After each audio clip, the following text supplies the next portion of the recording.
They told me I'd never speak about it. Signed away my life, my family, my future, on a stack of classified documents taller than I was. 25 years ago. It feels like a lifetime. It was a lifetime. I was a good soldier, a loyal soldier. Special forces. Top tier. I followed orders. Always. No questions asked. That's how you survive. That's how you get things done. But some orders, some things you see, they don't just stay in your head. They crawl into your soul. They rewrite who you are. They called it Project Chimera, a Black Ops recovery mission, deep in the Cascade Mountains, a remote cabin, an unidentified biological entity. Standard procedure, they said. Containment, extraction, study, but it wasn't standard. Nothing about it was. We captured it. A Bigfoot. Not the blurry image from a grainy film. A real one. Flesh, fur, muscle, raw power. But when we had it contained, when we had it restrained in that cabin, that's when things stopped making sense. That's when they brought in the interrogators.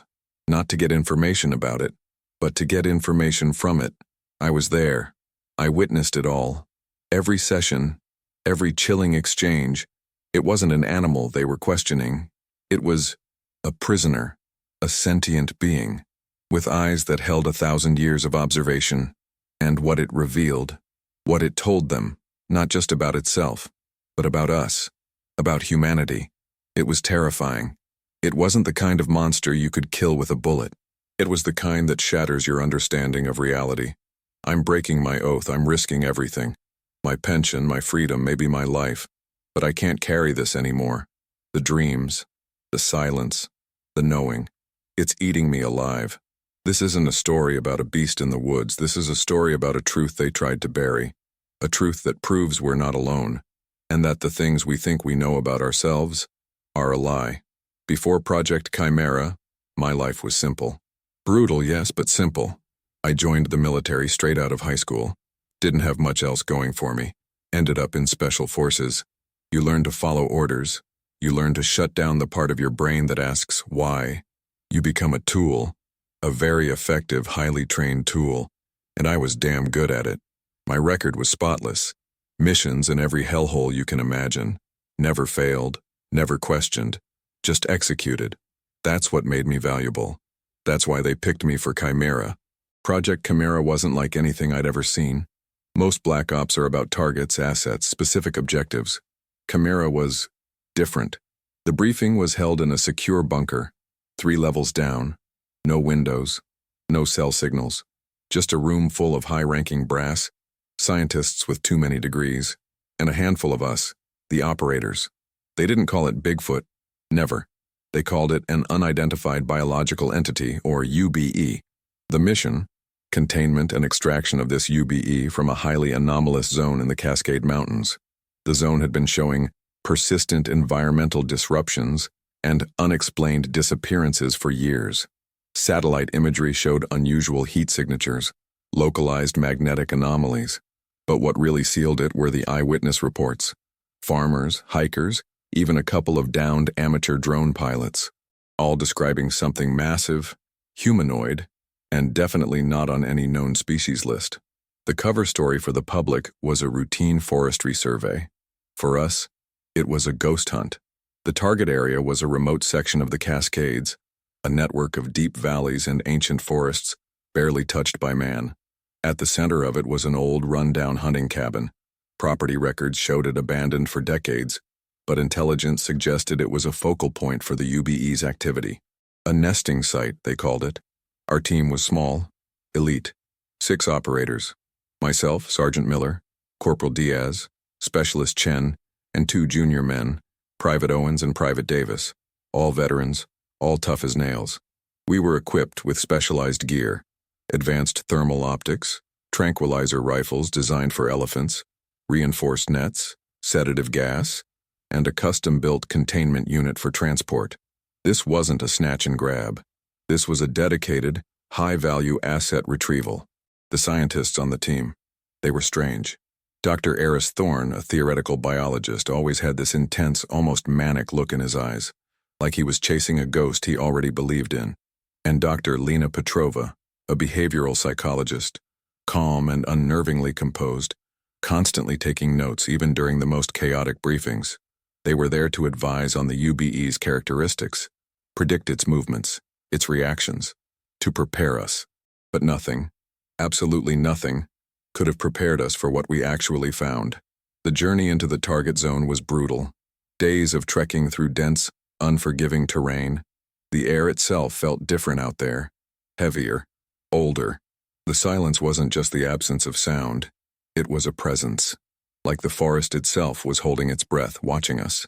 We reached the vicinity of the cabin on the third night, set up our perimeter in total darkness. The cabin was exactly as described, old, decaying, barely standing. But even from a distance, through night vision, I could see things, small details that didn't fit, a faint glimmer that wasn't moonlight, a shadow that lingered too long. Thorne, the biologist, was buzzing. "It's here," he whispered, his voice thin with excitement. "I can feel it." Petrova, the psychologist, was quieter. "It's aware of us, John," she said, her eyes fixed on the cabin. "It's always aware." I just looked at the cabin. My instincts, honed by years of combat, were screaming. This wasn't just an animal. This was something else. Something that felt ancient, and it was waiting for us. The woods were a tomb. The silence was so complete it felt like a pressure against my eardrums, an absence of sound so profound it became a presence. Miller gave the hand signal, a simple, downward chop. Breach. We moved like ghosts, a six-man cell of apex predators, trained to own the darkness. But the darkness in this valley was different. It was old. It didn't just hide us, it watched us. My night vision painted the world in that sick, chemical green. The cabin was a black hole in the center of it, a collapsed, sagging structure that seemed to be actively rotting back into the earth. At 50 yards, the smell hit us. Not decay, not human. It was a thick, musky, primal odor, the scent of a lion cage mixed with wet soil and something electric, like ozone. "John," Petrova's voice was a whisper in my tactical earpiece, a private channel. "Thermal is anomalous. I'm seeing cold spots, localized cold spots around the structure. The entity is aware, John. It's not just an animal, it's anticipating." "Copy," I breathed, my heart a low, steady drum. My rifle felt like an extension of my body. Diaz and Chen reached the door. Diaz, our breacher, slipped a fiber optic camera under the jamb. We waited. The seconds stretched into an eternity. He pulled it back, looked at me, and his eyes, visible even in the green glow, were wide. He tapped his helmet. "Boss, thermal signature it's huge, bipedal, but it's not moving. It's in the center of the room. It's facing the door. Sir, I think it's waiting for us." A line of ice traced its way down my spine. "Thorne, status?" Miller's voice, the command channel. "It's the Alpha. It has to be." Thorne was practically panting on the comm, his scientific detachment gone. "The dominant one. We must capture it alive. The data—" "Shut up, Doctor," Miller hissed. "Alpha team, standard breach. Gas first, then tranks. Non-lethal priority. Lethal authorized if compromised." "Copy," I said. Diaz placed the shaped breach charge. Chen and I flanked him, our rifles loaded with high-dose tranquilizer darts, the kind designed to stop a rhinoceros. Owens and Davis hung back, safeties off their 12 gauges, loaded with slugs, just in case. "On 3, Miller said. 1, 2, 3. Whump. The sound was a dull cough. The doorframe vaporized. Chen kicked the remains open and I was right behind him. "Gas! Gas! Gas!" We tossed the canisters. The room filled instantly with a dense white fog of CS7 sedative. We were on full rebreathers, it wouldn't touch us. Our NVGs switched to thermal to cut the whiteout. And that's when the laws of physics broke. The thermal signature wasn't in the center of the room. That was just a thermal anomaly, a decoy. It was on the ceiling. A 9-foot-tall, 1,000-pound mass of fur and muscle had been clinging to the rafters, perfectly silent, waiting. As the gas hit, it dropped. It didn't fall. It impacted. The floorboards of the cabin exploded upward in a spray of splintered wood and dust. It landed in a low crouch not 10 feet from us. The thermal image was a nightmare, a solid white-hot mass of pure, condensed power. But it was the sound that broke us. It wasn't a roar. It was a vibration, a low-frequency hum that I felt in my bones, not my ears. It rattled my teeth. My rifle optics blurred.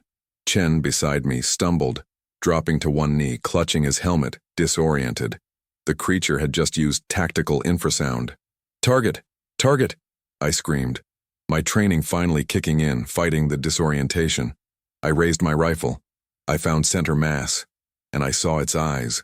They weren't animal eyes. They weren't glowing. In my thermal vision, they were two cold black intelligent holes, and they were looking right at me. I fired. The PFF teeth whack of the high-caliber tranq rifle was deafening in the small space. The dart, a 6-inch spike of steel and aluminum filled with enough carfentanil to stop an elephant, hit the creature square in the pectoral muscle. It should have been a non-event. A hit, a few seconds of confusion, then a 1,000-pound collapse. That is not what happened. The creature didn't flinch. Interrogated looked at the dart. It reached up with a hand, not a paw, covered in matted dark fur, but with 5 distinct, long-fingered digits, and plucked the dart from its chest as if it were a splinter. It held the 6-inch spike between its thumb and forefinger, examined it with a terrifying analytical curiosity, and then looked back at me. Its eyes, in the thermal green and gas-white chaos, were pits of pure, cold intelligence. It wasn't enraged. It was insulted. "Subject is non-responsive to sedative," I yelled into the comm. "Multiple doses required. Multi." I never finished the word. Chen, still disoriented from the infrasound blast, was struggling to his knees. He was the closest. He was the most vulnerable, and the creature knew it. It didn't leap. It moved. It was a blur, a localized distortion in space. One moment it was in the center of the room holding the dart. The next, it was over Chen. "Chen, no!" Diaz screamed from the doorway. The creature raised its arm. This wasn't a frenzied animalistic swipe. It was a calculated, precise, devastating blow. A backhand. The sound of it connecting with Chen's chest was not a slap. It was a thump. A deep, wet, concussive impact that I felt in my own sternum. Chen, a 220-pound man in 60 pounds of tactical gear, was lifted from his feet. He didn't fly across the room. He was hurled, a ragdoll, smashing into the cabin's rear wall. The old wood splintered. He dropped to the floor in a heap and did not move. His comms channel went from a pained grunt to a sharp final click of open mic static. "Man down." The cabin erupted. "Net! Net! Net!" Davis and Owens at the doorway fired the deployment rig. A weighted titanium weave net shot out, expanding in midair. It was designed to hold a 4x4. The net wrapped around the creature perfectly. For a single triumphant second, it was contained. Then it stood up. It rose from its crouch to its full height. 9, maybe 10 feet tall. Its shoulders, impossibly broad, hit the rafters. The net, the pride of our R&D, went taut. We heard the ping, ping, ping of titanium fibers snapping like guitar strings. The creature flexed, a single fluid shiver of muscle, and the net vaporized. It was shredded into metallic confetti. It stood there, breathing the sedative gas like it was mountain air, 2 new darts now sticking from its back where Diaz had fired. It was completely unharmed. "Fuck this," I heard Owens mutter. Miller's voice cut through the panic, cold as the grave. "Lethal authorized, Owens. Davis, put it down." The mission had changed. This wasn't containment. This was extermination. Owens and Davis, the heavy hitters, raised their 12 gauges. They were loaded with fragmentation slugs, breaching rounds, designed to tear engines out of cars. "Light it up!" The world dissolved into noise. The boom, boom, boom, boom of the shotguns in the tiny cabin was physical. It was a pressure wave that shattered the single window and knocked me off my feet. The muzzle flash was blinding. A series of strobe light suns that burned through my NVGs, momentarily whiting out my vision. I heard the creature roar. This time, it was a real roar. A sound of pure volcanic agony and rage. It was a lion, a bear, and a freight train crashing, all at once. It shook the foundation of the cabin. Dust and moss rained from the ceiling. When my vision cleared, the cabin was a new kind of hell. The air was thick with cordite, wood smoke, and the coppery, hot iron smell of blood. The creature was still standing. It was, or should have been, dead. Its chest and abdomen were a red, ruined mess. The slugs had torn through fur and flesh. Blood, dark and thick, streamed onto the floorboards. But it was standing, and it was looking at Owens. Reloading. Owens fumbled, his hands, trained for 1,000 high-stress reloads, suddenly clumsy. The creature took one step. It crossed the 10-foot room in a single, impossible stride. It grabbed Owens by the front of his vest with one hand, lifted him clean off the ground, and threw him through the cabin wall. Not against it, through it. The sound of splintering timber, a choked scream, and then silence. Davis froze. He was a good soldier, but his training had just collided with an impossible reality. He had seen his 12-gauge, a weapon designed to breach steel doors, fail to stop the target.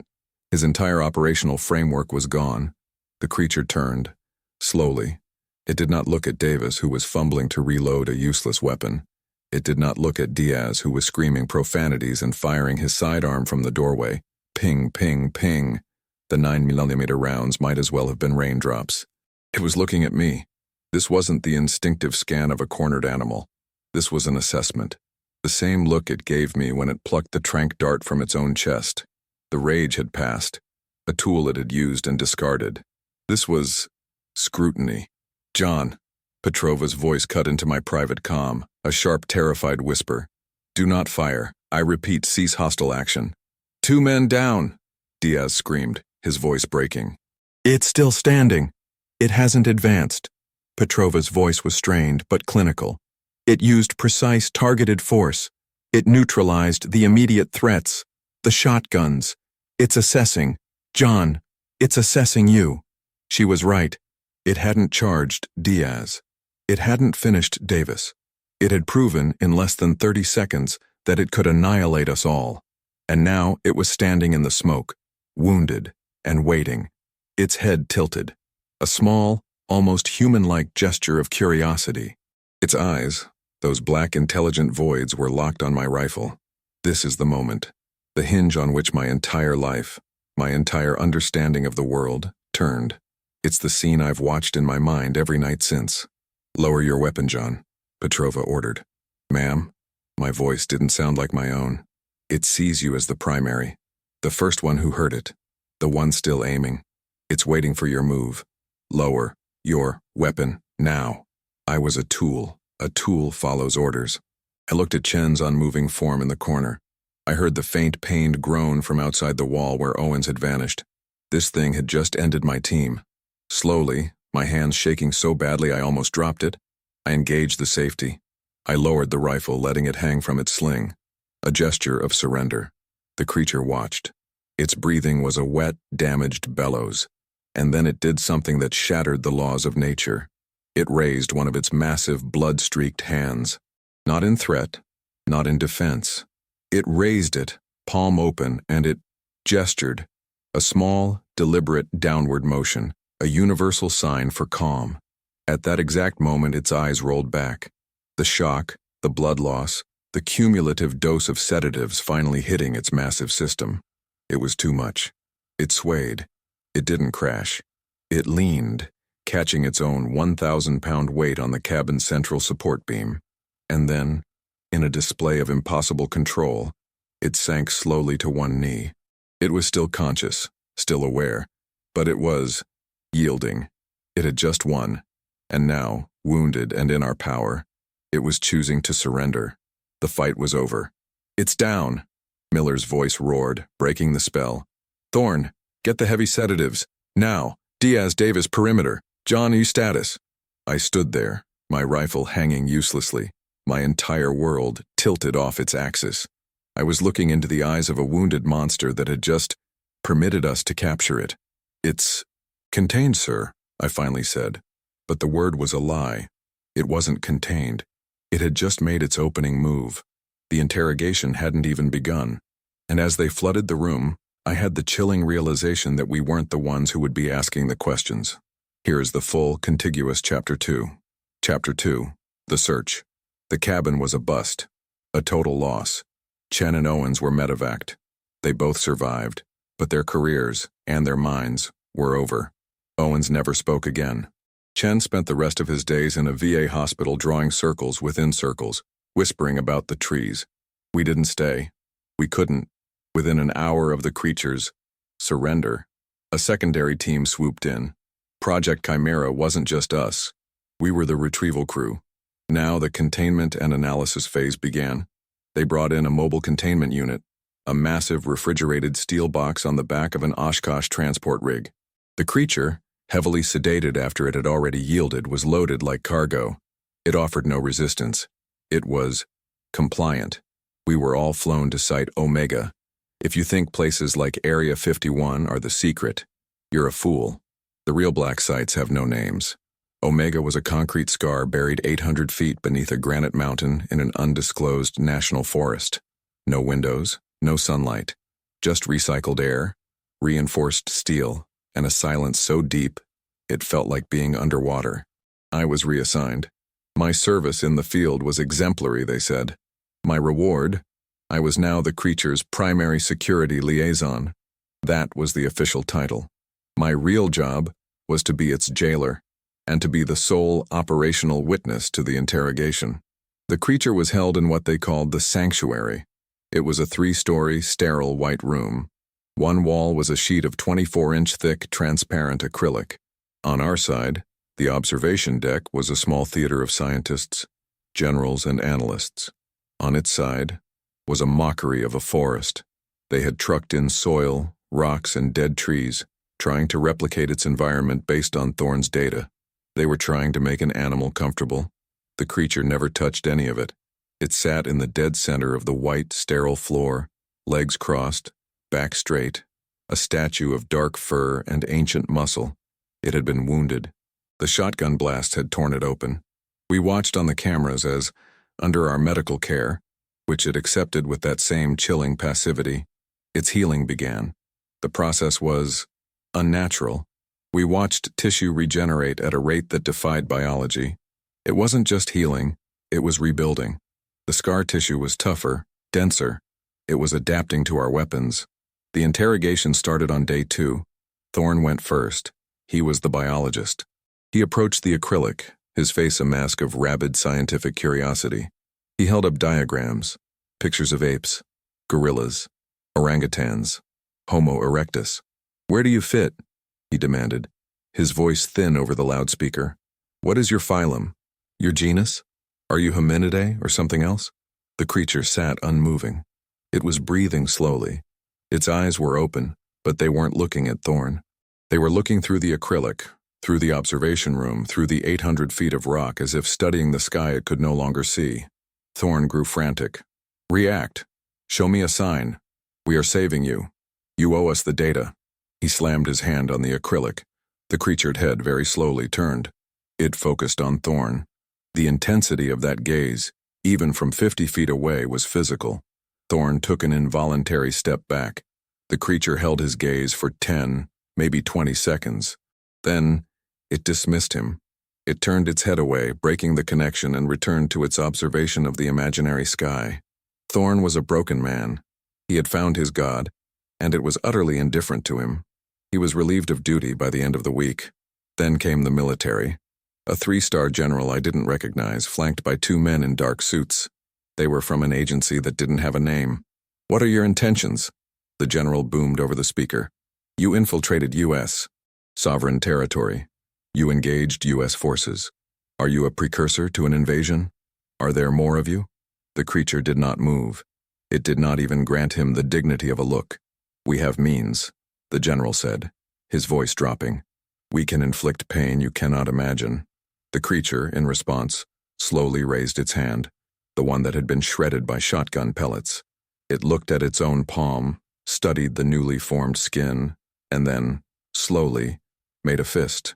It was a gesture of such profound, controlled power, and such utter contempt, that the general fell silent. They left. They never came back. This was the search. It was a failure. We were using the wrong tools. We were asking an ancient painting to explain itself in English. Then on day 5, it was just me and Petrova.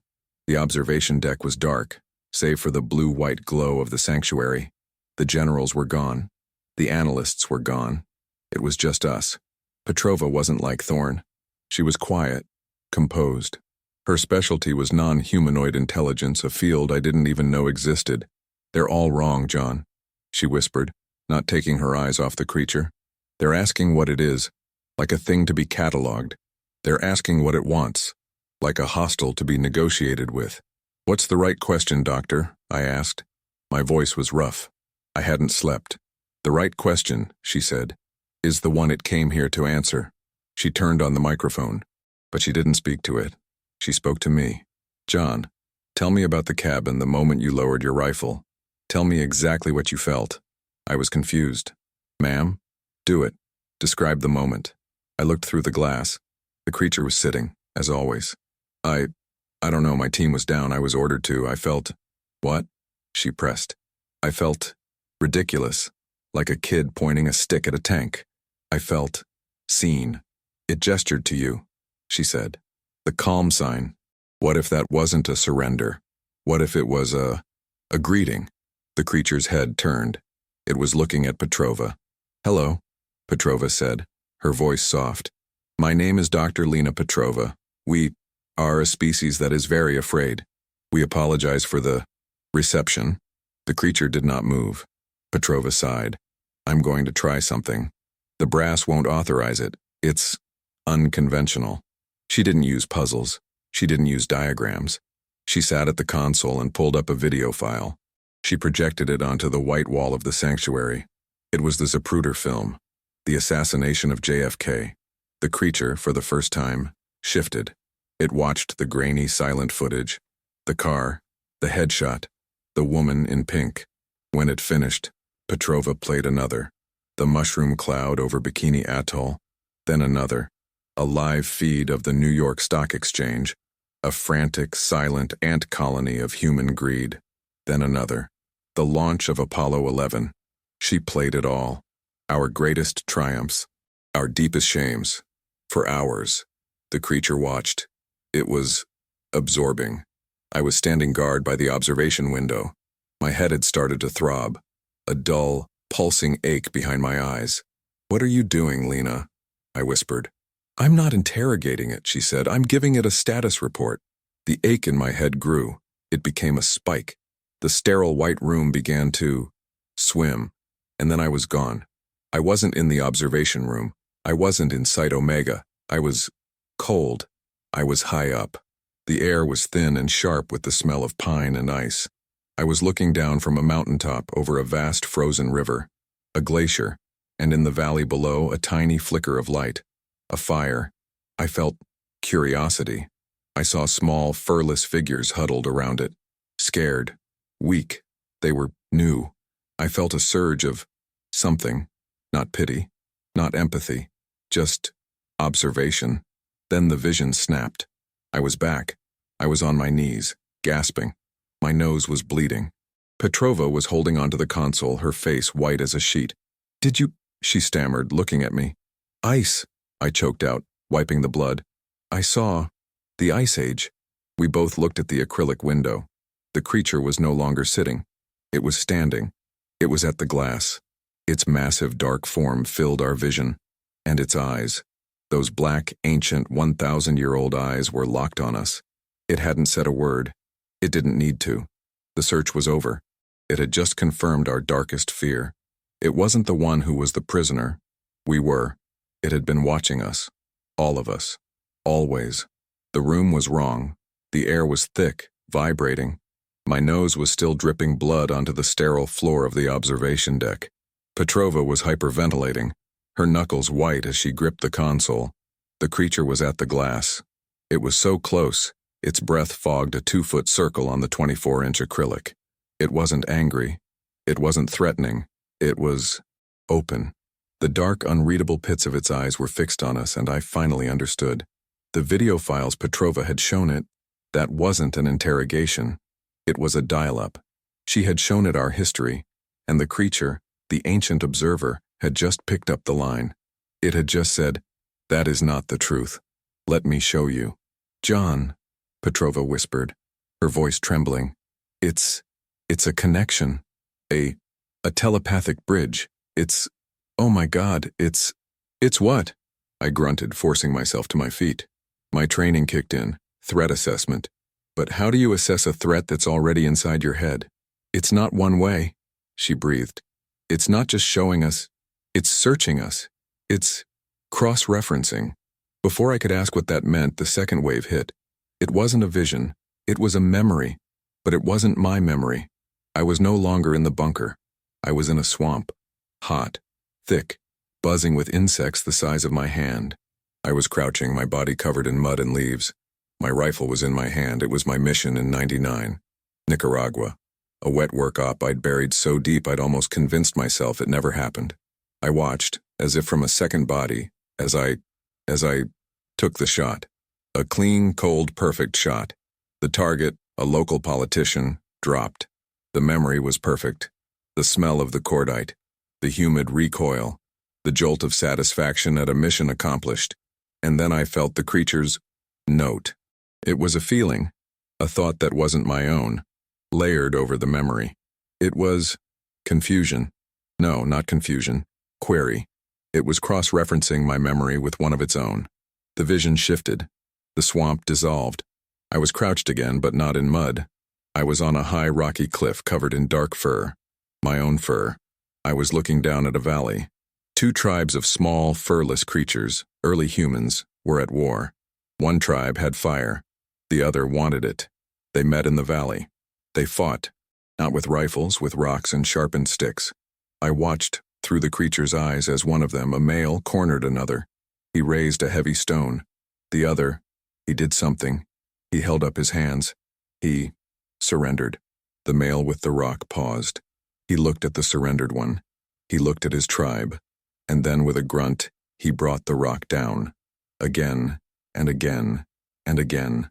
Not in anger, not in fear, but simply to do it. And the thought that came from the creature was not a word, but a cold, clear concept. This is you, the rock and the rifle. The motive is the same. Nothing has changed. I was back in the room, on my hands and knees, vomiting. The sterile white floor was splattered with my bile. It knows. Petrova was weeping, backed against the wall. John, it knows. It's in my head. It's seeing my father, man. It's showing me. She collapsed. The creature at the glass did not move. It just watched. It was the challenge. It wasn't attacking us. It was simply holding up a mirror that showed us everything. This was the challenge. Can you survive what you are? The some movimento, the sound and movement that the mission parameters had warned about. It wasn't the creature. It was us. The bunker's alarm systems, the ones tied to our biometrics, started to wail. Faintly, from the outside world, I heard the thud of heavy boots. The generals, the analysts, the containment teams, they had seen our vitals flatline and then spike. They thought the creature was attacking. They thought it was a breach. I looked at the wailing red light, then at Petrova, curled in a fetal position, sobbing. And then I looked back at the creature. It was still at the glass. It knew the soldiers were coming. It knew what they would do. Its head tilted, just as it had in the cabin. That simple gesture of curiosity. It had just shown me the dawn of human murder. It had just ripped my darkest memory from my skull and compared it to a prehistoric atrocity. And now, it was waiting. It was challenging me. Not to a fight. It was challenging me to understand. The doors to the observation deck burst open. A new team, Omega Squad, flooded in, dressed in full black anti-telepathic MAPI gear, helmets with polarized visors. They looked like futuristic executioners. "Get them out," their leader shouted, his voice tinny over a speaker. "Get Petrova to Med Bay." "Sergeant," he yelled at me, "are you compromised?" I wanted to say yes. I wanted to say, we are all compromised. I wanted to say, it wasn't attacking. It was talking. But I was a soldier, a tool. I just said, "No, sir." They dragged me and Petrova out, sealing the heavy blast door behind us, plunging the observation deck into darkness. As the door hissed shut, I saw the creature for just a fraction of a second. It hadn't moved. It was still there in the sterile light of its prison, its dark eyes piercing the acrylic, watching us go. It had shown us the first murder.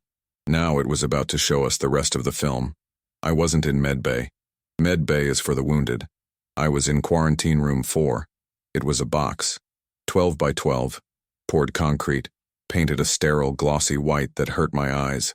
No windows, One heavy steel door with a food slot, a cot, a toilet, a sink. It wasn't a room for recovery. It was a room for containment. I was no longer an operator. I was evidence. The Omega Squad had dragged me from the observation deck, their black-gloved hands impersonal and rough. They'd stripped me of my gear, my sidearm, even my bootlaces. They'd hosed me down with a high-pressure, ice-cold chemical solution that smelled like bleach and ammonia. They called it decontamination. But the contamination wasn't on my skin. It was in my head. They left me in the white room. The silence was absolute. At Omega, the silence wasn't just an absence of sound. It was an active, manufactured pressure. I couldn't hear the air recyclers. I couldn't hear the bass. I could only hear the high-pitched electric whine of my own nervous system and the dull, tidal thump of blood in my ears. The adrenaline was gone. The shock was gone. All the things that had kept me moving, kept me John, the tool, the soldier, were gone. And in that vacuum, the truth settled. The rock and the rifle. The motive is the same. Nothing has changed. The creature's thought wasn't just an observation. It was a verdict. It was the summation of a 1,000-year-long court case, and I had just heard the guilty sentence passed on our entire species. And the worst part? The truly empty part? I agreed with it. I had spent my entire life believing I was a good man, serving a good cause. I believed in the flag. I believed in the mission. I believed that what we did, however brutal, was a necessary defense against chaos. The creature had shown me, in one devastating, silent flash, that we were the chaos. We weren't the wall against the dark. We were the ones throwing the rocks. This was the fall. It wasn't a physical drop. It was the complete, catastrophic failure of every pillar that held up my life. I was in free fall in a silent white room with no ground in sight. I don't know how long I sat on the edge of the cot. Hours. A day. Time had no meaning in the box. I just existed. A hollowed-out thing. I thought about Chen, drawing his circles. I thought about Owens, who would never speak. I finally understood them. They weren't crazy. They had just seen. The door hissed open. It wasn't a soldier. It wasn't a scientist.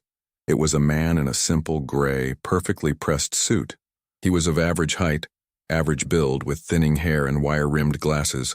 He looked like an accountant. He was carrying a slim briefcase. He sat on the small stool I didn't even know was in the room, placing the briefcase across his knees. He didn't look at me. He looked at the wall above my head. "Sergeant," he said.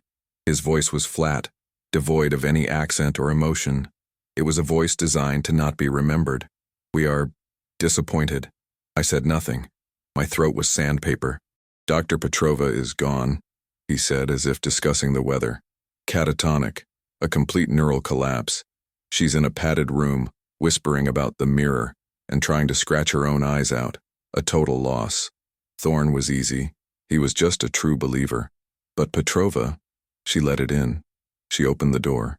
And you were standing right next to her." He finally looked at me. His eyes were pale gray, like a winter sky. "Dead. You were compromised, Sergeant. You failed to report the initial psychic contact." "It wasn't an attack," I rasped, the words feeling heavy and stupid on my tongue. "It was a conversation." The man in the suit almost smiled. It was a twitch of the lip, a horrifying reptilian gesture. "We know what it is, Sergeant. This is not its first contact. We call it the Observer. Your mission was a retrieval, not an introduction. You and Petrova. You stumbled into a dialogue that has been running for decades. This entity, it talks to people. Hikers who walk off trails and are found 5 years later mummified, with a look of profound terminal understanding on their faces. Scientists who stare into deep space telemetry and then drive their cars into a river. Project Chimera was an attempt to control the dialogue, to contain the information." He leaned forward. The emptiness in the room suddenly felt cold. "But the information is simply too heavy," he whispered. "It is not a weapon. A weapon has a purpose, a target. This is just truth. It is the unedited, unfiltered, objective truth of what we are, and the human mind is not built to hold it." This was it, the moment of almost total giving up. I was a tool, and my master had just told me I was broken. What does it want?" I asked, the last stupid question of a dying man. "It wants nothing," the man said. He stood, brushing an imaginary piece of dust from his sleeve. A rock doesn't want anything. Just is. It just observes. It is a mirror. Petrova was right about that. And when our species looks into it, we break. He walked to the door. What happens to me? I asked. He paused, his hand on the panel. You are a soldier, Sergeant. You saw your team go down. You engaged a hostile. You were wounded, and in your delirium you fabricated a story about a psychic monster. You will be given a medical discharge, an honorable one. Your pension will be generous. You will go home, and you will never ever speak of Project Chimera, Site Omega, or the Observer again. He was giving me an out, a lie, a new hollow box to live in. And if I don't? I asked, though I already knew the answer. The man in the suit turned. The dead-eyed accountant look was gone. For 1 second I saw the real him. I saw the thing that kept the other things in their boxes. Then you will cease to be a story, at all, he said. The door hissed shut. I was alone again. In the silence, in the emptiness. I had my orders. A new mission. Survive. Be quiet. Live with the knowing. But I looked at my hands. The hands that had held the rifle. The hands that had taken the oath. They were shaking. Not from fear. Not from withdrawal. They were shaking from the sheer, crushing weight of the truth. I was a good soldier. I followed orders. But he was wrong. I wasn't delirious. I wasn't broken. I was awake. And that was the most terrifying fall of all. The steel door hissed shut. The sound of the deadbolt locking was final. A heavy metallic punctuation mark on my life. I was left in the white, in the pressure of the manufactured silence. I was broken. A total loss, like Petrova. A tool for the scrap heap. My new mission was to go home and be a ghost, haunted by a truth I was forbidden to share, until I finally put a bullet in my head or drank myself into the grave. The gray man had handed me my script. I lay on the thin, hard cot. I stared at the seamless white ceiling. The single recessed light was brighter than the sun with no warmth. It was a light designed to strip you of shadows, to leave no part of you hidden. The silence was a weight. I felt the void from Chapter 4, the absolute zero of my purpose. I had nothing. I was nothing. And in that absolute nothing, a new sound. Not a sound in my ears. The room was still tomb silent. It was a sound in my mind, but it wasn't the violent, head-splitting intrusion from the observation deck. That had been a shout, a data dump. This was a resonance. It was the low, steady thrum of a plucked string, a vibration, impossibly deep, that I felt in my chest, not my head. They think you are broken. The thought was not mine, and it was not the creature's voice as I'd heard it before. It was different. It was warm. I sat up. The white room was unchanged, but the air felt different. Who? I whispered, and my voice was a dead croak. They are the broken ones. The thought was poetic. It was gentle. I looked at the concrete walls, and for a second, they were not walls. They were the acrylic, and I was not in the quarantine cell. I was in the sanctuary. I was seeing, from its side, I was seeing the observation deck, dark, through 24 inches of glass. I was seeing the gray man, not as an authority, but as a small, frightened creature, huddling in the dark, afraid of the light, afraid of the mirror. You, the thought resonated within me, did not break. You looked. This was the miracle. This was the Salathion, the creature, the observer. It hadn't been a mirror for all of humanity. That's what the gray man in his fear believed. It had been a mirror for me, and for Petrova. It had tested me in the cabin. It saw the one who fired, the one who was a tool, and it saw me stop. It saw me lower the rifle. It saw the crack in the programming. It didn't surrender to the team. It surrendered to me. And in the observation deck, it wasn't a trial. It was an exchange. It had ripped my memory of Nicaragua out, yes, but it had replaced it. It had given me its memory of the first murder. It had taken a secret and given me a truth. I stood up. The white room felt small, but I was no longer a prisoner in it. I was a chrysalis. The gray man had made a fatal mistake. He thought the creature was a rock, an unfeeling, objective thing. He was wrong. It wasn't a rock. It was a gardener. It had spent 10,000 years watching its garden grow wild. overrun with violent, beautiful, self-destructive weeds. It had watched us. It had observed. And it had finally acted. It hadn't just shown me what we were. It had shown me that I was the one who could see it. The fall was over. I had hit the bottom, and in that white, empty room, I had landed in the creature's hand. But what now? I thought. What do I do? They are going to silence you. They are going to bury you. I looked at the steel door, my new prison, and the final, transcendent thought bloomed in my mind. A seed of pure, cold, beautiful hope.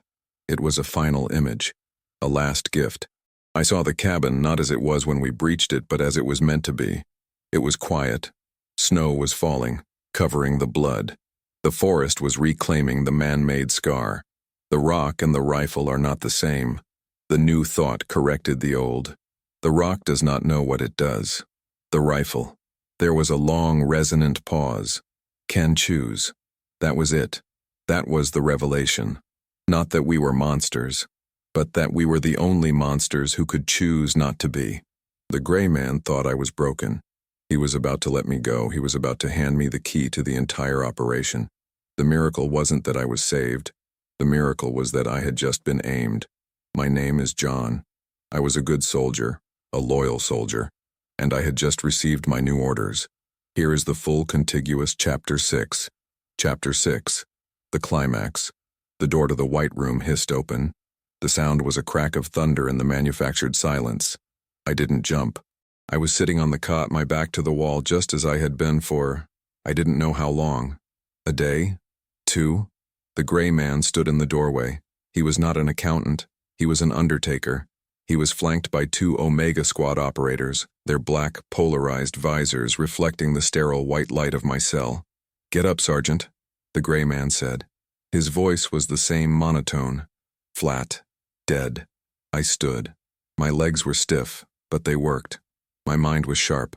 The miracle of Chapter 5 was thrumming in my chest, a low, cold, steady burn.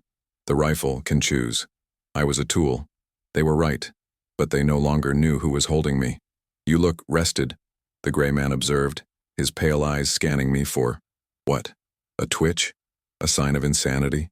A flicker of the knowing? I gave him nothing. I was a hollowed-out thing. I was Owens, staring at a blank wall. I was Chen, drawing circles. I was the total loss they needed me to be. "I feel quiet," I said. The words were gravel in my dry throat. He almost smiled. That twitch of the lip. "Good. Quiet is good." He stepped aside. "This is your final confrontation, John. Not with the UBE. With us. With reality. You will walk out of this room. You will be escorted to the surface.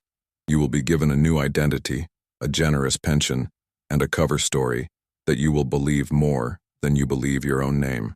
He held out a slim, black folder. "These are the terms of your existence. You will sign. You will not speak of Project Chimera. You will not speak of Site Omega. You will not speak of the entity. You will not speak of Dr. Petrova. You will not speak of anything." This was it. The final battle. Life versus death. Fear versus courage. My old life, the lie of the soldier, was dead. My new life, the burden of the witness, was waiting. My fear was that he would see me, that he would look into my eyes and see the observer's purpose, see the miracle, see the choice. The courage was in the performance. I reached out and took the folder. My hand was shaking. Good. That was good. A broken man would shake. I just want to go home," I whispered. I let a tear well up. I thought of Chen smashing into the cabin wall. I thought of Owens vanishing into the forest. The tear was real. It was just not for the reason he thought. The gray man's eyes softened for a fraction of a second. Contempt. Pity. He had won. "You are," he said. "Take him." The 2 Omega operators flanked me.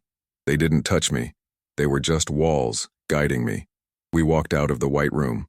The corridor was a sterile, white, pressurized tunnel. The quick, intense part of the climax wasn't a firefight. It was this walk. Every step was a battle. Every thud of my new laceless boots on the polished floor was a drumbeat toward my new war. We walked for what felt like miles, past identical sealed doors, past laboratories I was never meant to see. My heart was a hammer. And then I saw it. Up ahead. The blast door. The heavy, circular 3-meter-thick seal to the observation deck. My final confrontation. As we approached, my skin began to tingle. The air around the door felt warm. The resonance, the one I'd felt in my cell, was louder here. It was a symphony. The creature was on the other side of that door. The god in the box. It knows I'm here. The Omega Squad didn't slow.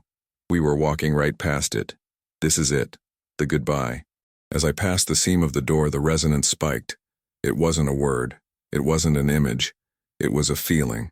A feeling of pride. A feeling of go. It was the commander, sending its only soldier into the field. I felt the power of its 10,000-year-old consciousness focus on me, the rifle. It was aiming me at the whole unsuspecting world. I almost stopped. I almost reached out and touched the cold steel. I almost turned to it. A problem, Sergeant? The gray man. He had stopped. He was watching me. His eyes were not pale and dead now. They were sharp. A predator's eyes. He had been testing me. This was the real test. Fear versus courage. I turned my head. I looked at the massive blast door, the prison of the most powerful thing on Earth. I felt its warmth on my skin. I felt its truth in my soul. And I chose. I turned away from it. I looked the gray man dead in the eye. "No, sir," I said, my voice hollow and dead. "Just a bad memory. There's nothing here for me." The gray man stared at me for a long, cold second. I had passed. The lie had held. He nodded, a sharp, satisfied gesture. "That's right, Sergeant. There's nothing here at all." He turned and continued walking. The operators followed. I took one last shuddering breath, the observer's final blessing filling my lungs, and I followed. We didn't speak again. We took a small freight elevator. The ascent was brutal. 800 feet. The sound of the grinding gears was a scream. I felt the pressure changing in my sinuses, a physical resurrection rising from the tomb. Thump. Clang. The doors opened. I was hit by a wave of air. Cold, real, mountain air. It smelled of pine and damp earth. It was night. Above me, through the open bay door of the concrete bunker disguised as a forestry station, I saw them. Stars. The raw, unfiltered light of the cosmos.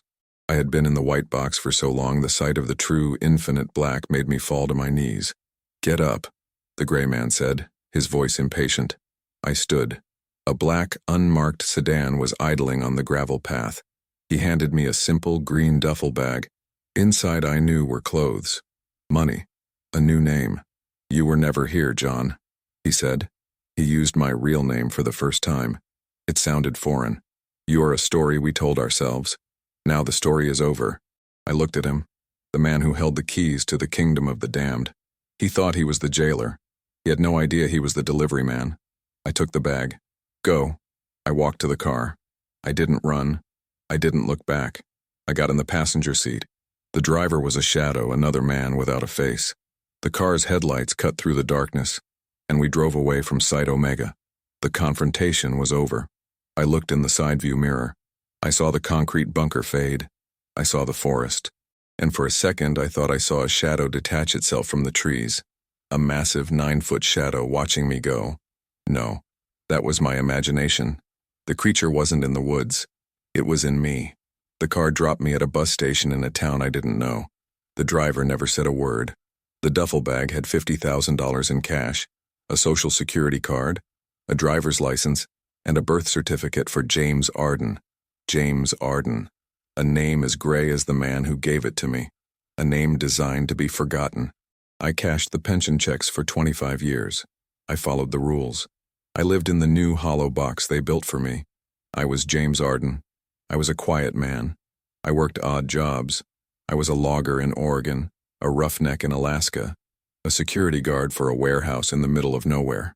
I never stayed in one place too long, but I never went far from the mountains, from the trees. The gray man was right. The story was over. John the soldier was dead, buried in an unmarked grave 800 feet beneath a granite mountain. But he was also wrong. A story that big, it doesn't end. It just settles. It becomes part of the landscape. I have a cabin now. It's in the Cascades. Not the same part, but close. Close enough. It's small. One room. No electricity. No cell service. Just a wood stove, a bed, and a single window that looks out into the deep, ancient forest. The silence here is total. But it's not the manufactured, pressurized silence of the White Room. It's a real silence. A living one. I sit. I watch the trees. I watch the snow fall. I watch the slow, patient, unhuman time of the forest. I am a good soldier. I am on my last mission. My post. I am watching. I am no longer the tool, the rifle. I am the man who chooses. And for 25 years, I chose to be silent. I chose to honor my new orders and protect the world from the truth that would break it. I held the line. I kept the mirror covered. But the gray man is dead. I checked. The agency that ran Omega, it doesn't exist anymore. Not in the same way. They've moved on. New projects, new secrets, new lies. And Petrova. She died in that padded room 20 years ago. She finally scratched her own eyes out. A total loss. Chen is gone. Owens is gone. Miller is gone. I'm the only one left. I'm the last one who was in the cabin. I am the last one who was in the room. The transformation, it wasn't a single moment. It was a slow 25-year process, like a tree growing or a mountain eroding. The observer's gift or curse. It was one of patience. It taught me to wait, to watch, to see the patterns, and I see them now. The world has gotten louder, more afraid, more chaotic. The flashes of greed, the spasms of violence, the desperate, frantic noise. It's the same. The rock and the rifle. They are just faster. The gray man thought the truth was too heavy. He thought it would break us. But what if he was wrong? What if we're already broken? What if the truth, the mirror, is the only thing that can set us free? The observer didn't show me the past to condemn me. It showed me the past to warn me. It showed me the choice. And now, my watch is over. I am breaking my oath. I am disobeying my final order. I am taking the mirror out of the bag. The rifle can choose. The transformation is complete. I am no longer a soldier, a prisoner, or a ghost. I am a witness. And this is my testimony. I've told you my story. The truth. The weight of it is yours now. I don't know what happened to the observer. I don't know if they silenced it, or if it simply left. Its mission complete. But I know it's still out there, because the mirror is still up. I look at my hands, the same hands that held the rifle, that signed the papers. They are old now, scarred, shaking, but they are mine. This is the end of my silence, the end of my long, cold watch, because the truth of what we are, it isn't a verdict, it's a question, and it's not the monster in the woods that we should be afraid of. It's the one that's been looking back at us, from our own reflection all along, waiting to see if we will finally make a different choice.